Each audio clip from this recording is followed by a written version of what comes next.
So next we shall go for Kirchhoff's laws. Actually laws should be Kirchhoff's laws. So there are two laws proposed by Kirchhoff's. First one is called KCL, which is nothing but Kirchhoff's current law. Another one is called KVL, which is nothing but Kirchhoff's voltage law, right? First we shall see the definition of KCL or Kirchhoff's current law. So it states that the algebraic sum of currents meeting at a junction point is zero. So this is the statement of Kirchhoff's current law. In other words, I can say the sum of at a junction point, the sum of incoming current equal to sum of outgoing current. So that is the basic definition of Kirchhoff's law. But when you want to do some problems, you can remember this form, right? Sigma I in, that is sum of incoming currents, equal to sigma I out, sum of outgoing currents, right? You just consider this. Here we have four resistors, right? They are meeting at a junction point in J. So in this resistor, current I1, it is flowing towards the junction, that is incoming current. Here I2, it is also going towards the junction, so it is incoming current. In this resistor, I3 is flowing, it is flowing away, that means it is outgoing current. And in this resistor, the current flowing is I4, it is outgoing current because it is moving away from the junction. So this should be KCL. So it's a mistake. So by KCL, Kirchhoff's current law, it states sum of incoming currents equal to sum of outgoing currents. Here I1 and I2 are the incoming currents. I3 and I4 are the outgoing currents. So we can write I1 plus I2 equal to I3 plus I4. Next we shall see the KVL, which is nothing but Kirchhoff's voltage law. Kirchhoff's voltage law. The definition, this is the definition in most of the books, right? It will be a little bit roundabout definition, but to understand that I will give you a simple form, right? But this is a book definition. Just I have recorded the same thing.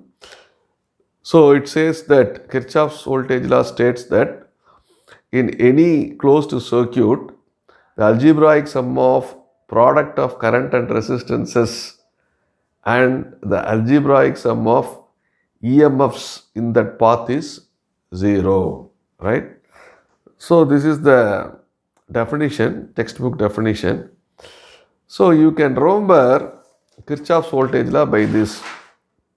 That is, this shows that you have to move in the circuit in the clockwise fashion, the clockwise direction or in the clockwise manner.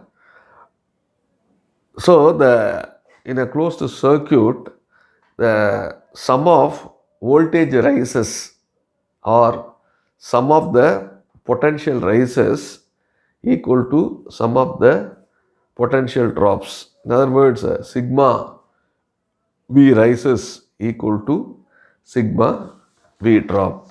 The orientation is clockwise, that you have to remember very carefully. So you have to move in the circuit in the clockwise manner, right? Now, when you are moving in a circuit, first I will show this, then I will, when you are moving in a circuit, say you are moving along the clockwise direction, When you move from positive terminal to the negative terminal, when you move from positive terminal to the negative terminal, it is potential drop, voltage drop or potential drop, right? Similarly, you are moving in a clockwise direction. In that, if you move from negative terminal to positive terminal, it is called a potential rise. This you have to keep it in your mind. You have to move in a circuit in the clockwise direction. If you move from positive to negative, it is a potential drop. If you move from negative to positive, it is going to be potential rise. Now we will illustrate with the circuit, simple circuit. So here I have V is the supply voltage. Three resistors R1, R2, R3 are connected in series. So it is an example of series circuit. So the current starts from positive terminal, flows through the resistors, reaches the negative terminal. This current is I. So the voltage drop across the resistor is across R1 is V1, across R2 is V2, across R3 is V3. Okay. So now, how to apply the Kirchhoff's voltage law? Say this is the closed circuit. Assume that you are here at this point, right? So you are moving in the clockwise direction. This is the clockwise direction. Imagine that you start at this point, you move in the clockwise direction in the circuit, you go like this, finally you reach the starting point. You have to complete the clockwise circle. Okay. So you are starting here, you are moving here. Here you are moving from positive to negative, right? So this V1 is a potential drop, Vd is potential drop, voltage drop. Here also you are moving from positive to negative. So this is a potential drop or voltage drop. Here also you are moving from positive to negative. So V3 is again a potential drop or voltage drop. So you are walking like this. Here in this source, you are moving from negative to positive. So this is going to be potential rise or voltage rise. Finally, you are reaching the starting point, right? So by KVL, the sum of the voltage rises equal to sum of the voltage drops. Sigma V rises equal to sigma V drops when you move in the clockwise direction, in the clockwise manner. Okay. So what I can do is,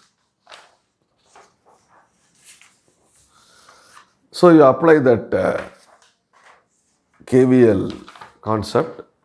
So sum of the voltage rises. So there is only one voltage rise, V.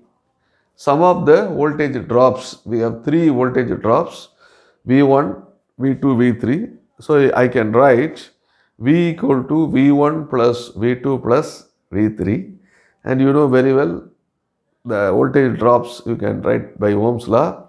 V equal to V1 is nothing but I into R1 plus V2 is nothing but I into R2 plus V3 is I into R3. So I is common, you can take outside. So you can write V equal to I into R1 plus R2 plus R3. So this R1 plus R2 plus R3, which is nothing but equivalent resistance. So we can write V equal to I into R equivalent, where R equivalent equal to R1 plus R2 plus R3. So this is going to be your final circuit, V, R equivalent, current I, like this.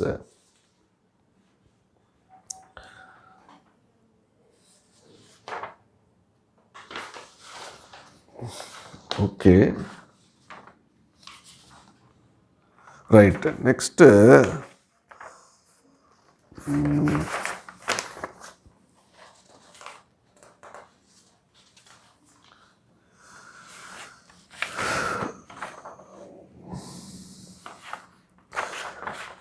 So we have seen voltage source, current source in the previous class, and also I have shown you the voltage sources are normally connected in series,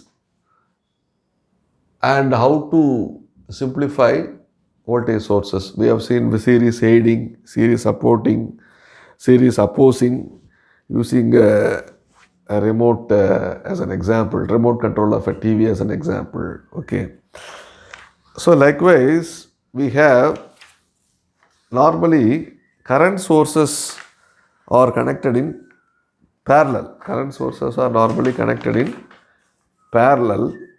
How to simplify when current sources are connected in parallel? Okay. Here you can see we have three current sources. So this red color, IS1, RI1, 10 ampere, 2 ohm. This is one current source. Second current source is IS2, RI2, 5 ampere, 2 ohm. This is second current source. The third current source, IS3, RI3. So this violet color, right? This is your third current source. Normally current sources are connected in parallel, whereas voltage sources are usually connected in series. So that is the convention. Now, how to simplify this? Okay, what you have to do is, you have to parallel, no, you can move the current sources or resistance along the horizontal direction in any manner.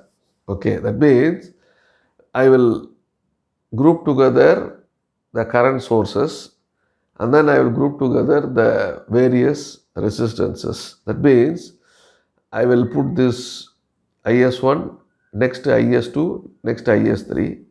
After that I can put R1, R2, RI2 and RI3.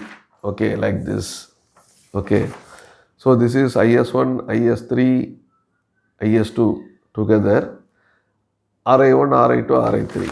Okay, in that what we did is, the current sources that are in the same direction, right? That is arrow. If the arrows are in the same direction, you just group all those things together. Here we have two current sources, IS1 and IS2. Sorry, not IS2, IS3. See this IS1, IS3, the arrow is going up. So therefore, I have combined these two things, right? So what you have to do is just add these two things. Here also you can see RI1 and RI2 are connected in parallel. So what you can do is, you can just combine. Here this is 10 ampere, this is 2 ampere, right? So just add. Okay. So 10 plus 2, you have 12 amperes. Okay, you have 12 amperes. You have 12 amperes. So this is 5 ampere already there. 2 ohm connected in parallel, it will become 1 ohm. Again already another 1 ohm is there. Now this is going in the upwards. IS3 is going in the downwards, that is down. So if you want to combine these two things, what you have to do is subtract smaller from the bigger. So that means you have to subtract 5 ampere from 12 ampere, and you have to draw the orientation of bigger one. Okay. So bigger is 12 ampere, bigger minus 5 ampere. So it is 7 ampere. 7 ampere is the final value, and you have to adopt the orientation of bigger. That is, this is the bigger one. Same thing you have to draw. So this is going to be 5 ampere. And now here you have 1 ohm and 1 ohm connected in parallel. So two equal resistors connected in parallel. So it is going to be, I made a mistake. So 1 ohm, 1 ohm getting 1 ohm, 1 ohm connected in parallel means this should be half ohm.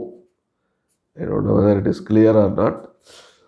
Because the equivalent resistance is 1/2 of original value. Okay, I have forgotten to put by 2, or you can write 0.5. So this is the final version of current sources.